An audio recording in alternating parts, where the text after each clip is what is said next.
Friends, welcome back to my channel cook with Sami. இன்றைக்கி நம்ம super and டேஸ்டியான restaurant ஸ்டைலில் வெஜ் பிரியாணி எப்படி பண்ணுறதுன்னு பார்க்கலாம். நம்ம வீட்டில் இருக்க பொருட்கள் வச்சு நம்ம ரெஸ்டாரண்ட் ஸ்டைலில் அதே டேஸ்ட்டில் நான் வந்து இன்றைக்கி பண்ணி காமிச்சிருக்கேன். கண்டிப்பாக வந்து வீடியோவை ஸ்கிப் பண்ணாமல் பாருங்கள். அப்போ தான் வந்து வீடியோ வந்து புரியும். அதே டேஸ்ட்லேயும் நமக்கு வந்து பிரியாணி கிடைக்கும். நம்மளோட சேனலை ஃபஸ்ட் டைம் பார்க்குறீங்கன்னா சப்ஸ்கிரைப் பண்ணிக்கோங்க. அப்போ தான் நான் போடுற வீடியோஸ் எல்லாமே உங்களுக்கு உடனே நோட்டிஃபிகேஷனில் வந்து சேரும். இப்போ வாங்க இந்த சூப்பரான வீடியோக்குள்ளே போகலாம். ஃபஸ்ட்டு வந்து பட்டாணி, பீன்ஸு, கேரட்டு, வெங்காயம், அதுக்கப்புறம் தக்காளி எல்லாத்தையும் நான் வந்து கட் பண்ணி இங்கே எடுத்து வச்சுருக்கேன். அரிசி வந்து பார்த்திங்கன்னா ஊற வச்சுருக்கேன். இப்போ நம்ம மசாலா, ஸ்பெஷல் மசாலா அரைக்க போகிறோம். இதுதான் ரெஸ்டாரண்ட் ஸ்டைல் நம்மளுக்கு டேஸ்ட் வந்து கொடுக்கும். கொத்தமல்லி, புதினா, அதுக்கப்புறம் வந்துட்டு பச்சை மிளகா, அதிலே வந்துட்டு இஞ்சி பூண்டு பேஸ்ட்டு சேர்த்துக்கணும். இப்போ இஞ்சி பூண்டு பேஸ்ட்டு ஃப்ரெஷ்ஷாக அரைச்சது தான் நான் சேர்த்துக்கிறேன். உங்கள்கிட்ட இஞ்சி பூண்டு பேஸ்ட் இல்லை, இஞ்சி ஒரு துண்டு, அதுக்கப்புறம் பூண்டு வந்து சேர்த்து அரைச்சி எடுத்துக்கலாம். இதே மாதிரி உருளைக்கிழங்கும் நான் வந்து பொடியாக கட் பண்ணி எடுத்து வச்சுருக்கேன் பாருங்கள். இப்போ இந்த எல்லாத்தையும் நம்ம ரெடி பண்ணி வச்சுக்கலாம். இப்போ எண்ணெய் ஊற்றியாச்சு. எண்ணெய் ஊற்றிட்டு பட்டை, கிராம்பு, சோம்புலாம் போட்டு நம்ம தாளிச்சிக்கலாம். இப்போ எல்லாத்தையும் வந்து போட்டாச்சு. இது நல்லா வந்து தாளிப்பு எல்லாமே பொரிஞ்சு வரணும். நல்லா பொரிஞ்சு வந்ததுக்கப்புறம் அடுத்தடுத்த பொருட்கள் சேர்த்துக்கலாம். இப்போ ஆனியன் வந்து சேர்த்துக்கிறேன். ஆனியன் சேர்த்து நல்லா வந்து வதக்கிக்கலாம். ஆனியன் வந்து நல்லா நீளமாக நான் கட் பண்ணியிருக்கேன். அதே மாதிரி வந்து கட் பண்ணிக்கோங்க. அப்போ தான் டேஸ்ட் வந்து பிரியாணியில் ரொம்ப சூப்பராக இருக்கும் நமக்கு ரெஸ்டாரண்ட் ஸ்டைலில். இப்போ எல்லாத்தையும் நல்லா வந்து கலந்து விட்டுருங்க. ஆனியன் நல்லா வந்து வதங்கட்டும். நம்ம இப்போ தக்காளி வந்து சேர்த்துக்கலாம். தக்காளியும் அதே மாதிரி நான் நல்லா நீளமாக கட் பண்ணி வச்சுருக்கேன். தக்காளியும் வந்து சேர்த்துக்கலாம். சேர்த்துட்டு தக்காளி, வெங்காயம் ரெண்டுத்தையும் நல்லா வந்து கலந்து விட்டுருங்க. நல்லா மேஷ் ஆகி நல்லா வதங்கி வரணும் நமக்கு. அப்போ தான் பிரியாணியில் ரொம்ப சூப்பராக இருக்கும் நமக்கு டேஸ்ட்டு. ரெஸ்டாரண்ட் ஸ்டைலில் நமக்கு வந்து கிடைக்கும். நல்லா வதங்கினதுக்கப்புறம் காட்டுறேன் பாருங்கள். இப்போ பாருங்கள், வெங்காயம், தக்காளி எல்லாமே நல்லா வந்து வதங்கியிருக்கு பாருங்கள். அதோட தோல்லாம் பிரிஞ்சு நல்லா வந்துடுச்சு பாருங்கள். இந்த அளவுக்கு சூப்பராக வதங்கி வரணும். அப்போ தான் நமக்கு டேஸ்ட் வந்து சூப்பராக இருக்கும் பிரியாணியில். இப்போ நம்ம அரைச்சி வச்சுருக்க மசாலாவை சேர்த்துக்கலாம்.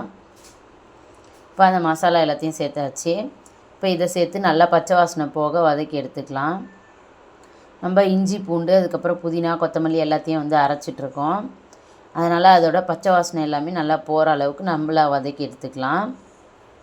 நம்ம கலர் எதுவுமே வந்து சேர்க்க போகிறதில்ல பிரியாணிக்கு. இதுதான் நமக்கு வந்து கலரே வந்து கொடுக்கும். நம்ம ரெஸ்டாரண்ட் ஸ்டைலில் சாப்பிட்ற பிரியாணியோட கலர் வந்து இதுதான் கொடுக்கும். இப்போ நம்ம எடுத்து வச்சுருக்க காய்கறி எல்லாத்தையும் சேர்த்துக்கலாம். கேரட்டு, பீன்ஸு, அதுக்கப்புறம் எல்லாத்தையுமே நான் வந்து சேர்த்துட்டேன். பட்டாணி எல்லாத்தையும் சேர்த்து நல்லா கலந்து விட்டுடலாம். பொட்டேட்டோவும் சேர்த்துக்கலாம். இப்போ எல்லா காயும் சேர்த்து நல்லா கலந்து விட்டுருங்க. இப்போ பொடியாக கட் பண்ணி வச்சுருக்க பொட்டேட்டோவும் நான் வந்து சேர்க்க போகிறேன். இப்போ அதுவுமே சேர்த்தாச்சு. காய்கறி நமக்கு விருப்பம் தான். நமக்கு என்னென்ன காய்கறி பிடிக்குமோ நம்ம எல்லாமே சேர்த்துக்கலாம். ரொம்ப சூப்பராக இருக்கும். கேரட்டு, பீன்ஸு, பட்டாணி நான் எல்லாமே வந்து சேர்த்துருக்கேன். உங்களுக்கு எந்த காய் ரொம்ப பிடிக்குமோ நீங்கள் சேர்த்துக்கலாம். இதே ஸ்டைலில் நீங்கள் மஷ்ரூம் சேர்த்து கூட பண்ணலாம். மஷ்ரூம் பிரியாணியும் சூப்பராக இருக்கும். இதே மெத்தடில் செஞ்சு பார்க்கலாம். ரொம்ப நல்லாயிருக்கும். இப்போ இது எல்லாத்தையும் நல்லா வந்து கலந்து விட்டாச்சு. அதோட பச்சை வாசனை எல்லாமே போகணும். நம்ம வந்துட்டு இஞ்சி பூண்டு எல்லாமே பச்சையாக வந்து சேர்த்துருக்கோம். அதனால் அதோட பச்சை வாசனைலாம் நல்லா வந்து போகணும் ஃப்ரெண்ட்ஸ். அப்போ தான் நல்லாயிருக்கும். இப்போ பிரியாணி மசாலா கொஞ்சமாக சேர்த்துக்கிறேன். நிறைய சேர்க்க வேண்டியதில்லை, கொஞ்சமாக சேர்த்தா போதும் நமக்கு. இப்போ அதையும் வந்து கலந்து விட்டுறேன். நல்லா பச்சை வாசனை போக நல்லா வந்து வதங்கி வரணும் எல்லா மசாலாவும். இப்போ தனியாத்தூள் கொஞ்சமாக சேர்த்துக்கலாம். தனியாத்தூளும் கொஞ்சமாக சேர்த்துட்டோம். கரம் மசாலா கொஞ்சமாக வந்து சேர்த்துக்கலாம்.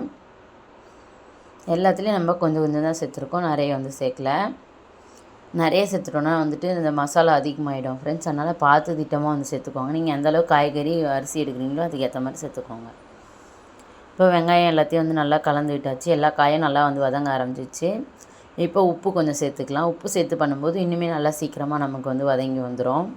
நம்ம எந்தளவுக்கு காய் வதக்குறோமோ அந்தளவுக்கு நமக்கு பிரியாணியோட டேஸ்ட் வந்து ரொம்ப பக்காவாக இருக்கும் ஃப்ரெண்ட்ஸ். பாருங்கள், இப்போ எல்லாத்தையும் கலந்தாச்சு. இப்போ தண்ணி வந்து ஊற்றிக்கலாம்.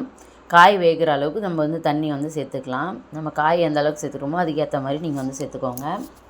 இது ஒரு 10 நிமிஷம் வந்துட்டு நல்லா வந்து கொதி வரட்டும். காய்கறி எல்லாம் சேர்த்து காய்கறி வெந்து வரணும் நமக்கு.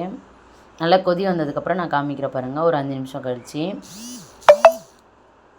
பார்த்திங்கன்னா நல்லா கொதி வர ஆரம்பிச்சிச்சு. ஒரு 5 மினிட்ஸ் ஆகிடுச்சு.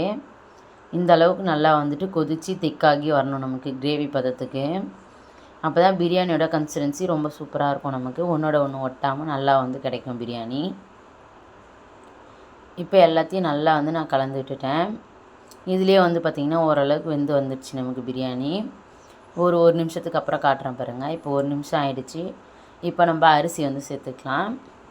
நான் ஒரு பெரிய கிளாஸில் 1 கிளாஸ் அளவுக்கு அரிசி வந்து சேர்த்துருந்தேன். 1 கிளாஸ் அரிசிக்கு வந்து தண்ணி வந்து பார்த்திங்கன்னா ஒரு 1.25 கிளாஸ் அளவுக்கு சேர்த்தா போதும் பாஸ்மதி ரைஸு. இப்போ தண்ணி சேர்த்தாச்சு. சேர்த்து நல்லா வந்து கலந்து விட்டுருங்க. தண்ணியோடு சேர்த்து நல்லாவே கலந்தாச்சு. தண்ணி வந்து பார்த்துட்டு சேர்த்துக்கோங்க. ஒரு ரைஸ் ஒரு மாதிரி வந்து தண்ணி குடிக்கும். இப்போ நல்லா கொதி வர ஆரம்பிச்சிடுச்சு பாருங்கள். இப்போ வந்துட்டு ஒரு 20% நல்லா வெந்துடுச்சு. நமக்கு சாதம் நல்லா வெந்து வர ஆரம்பிச்சிடுச்சு. இந்த ஸ்டேஜில் நம்ம கொஞ்சமாக வந்து கொத்தமல்லி புதினாலாம் சேர்த்துக்கலாம் கடைசியாக. இந்த ஸ்டேஜில் உப்பு காரம்லாம் பார்த்துட்டு இப்போ சேர்த்துக்கலாம். நம்ம உப்பு கம்மியாக இருந்தால் உப்பு சேர்த்துக்கலாம். காரம் கம்மியாக இருக்க மாதிரி இருந்தால் 2 பச்சை மிளகாவை உடச்சி சேர்த்துக்கலாம். இப்போ கொஞ்சமாக வந்து எண்ணெய் ஊற்றிக்கலாம் கடைசியாக. இப்போ எல்லாமே சேர்த்தாச்சு. நம்ம இது எல்லாத்தையும் நல்லா வந்து கலந்து விட்டுடலாம் ஒரு முறை. இப்போ எல்லாத்தையும் நான் வந்து கலந்து விட்டுட்டேன். எல்லாத்தையும் கலந்து விட்டாச்சு. இப்போ நம்ம மூடி போட்டு மூடி வச்சுக்கலாம். ஒரு 10லேருந்து 15 நிமிஷம் நம்ம சிம்லேயே வச்சு குக் பண்ணிக்கலாம். இந்த அளவுக்கு வந்ததுக்கப்புறம் தான் நம்ம வந்துட்டு அடுப்பை சிம்மில் வைக்கணும். இப்போ ஒரு 40% வெந்துடுச்சு. நம்ம மூடி போட்டு மூடியாச்சு. இது ஒரு 15 நிமிஷத்துக்கு கழித்து நம்ம பார்க்கலாம். இப்போ பாருங்கள் 15 நிமிஷம் ஆயிடுச்சு. அடுப்பு வந்து ஆஃப் பண்ணிக்கலாம். இதோட ப்ரெஷர் எல்லாமே நல்லா இறங்கினதுக்கப்புறம் நம்ம ஓப்பன் பண்ணலாம். இப்போ பாருங்கள் ஒரு 10லேருந்து 15 நிமிஷம் ஆயிடுச்சு. இப்போ நம்ம ஓப்பன் பண்ணி பார்க்கலாம். பாருங்கள் ரொம்ப சூப்பராக பிரியாணி வந்து நமக்கு ரெடி ஆகிடுச்சு பாருங்கள். ஒன்றோட ஒன்று ஒட்டாமல் ரொம்ப பக்காவான டேஸ்ட்டில் நமக்கு ரெஸ்டாரண்ட் ஸ்டைலில் சூப்பரான பிரியாணி ரெடி ஆகிடுச்சு பாருங்கள்.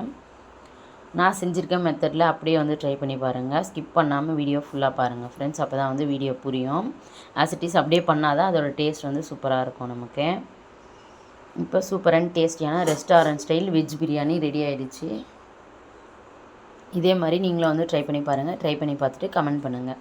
நம்ம சேனலை ஃபஸ்ட் டைம் பார்க்குறீங்கன்னா சப்ஸ்கிரைப் பண்ணிக்கோங்க. சப்ஸ்கிரைப் பண்ணிட்டு பெல் பட்டனை கிளிக் பண்ணிக்கோங்க.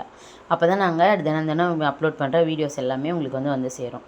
இப்போ சூப்பர் அண்ட் டேஸ்டியான restaurant style veg biryani ready. Thanks for வாட்சிங். இன்னொரு சூப்பரான வீடியோ சந்திக்கலாம். தேங்க்யூ, பாய்.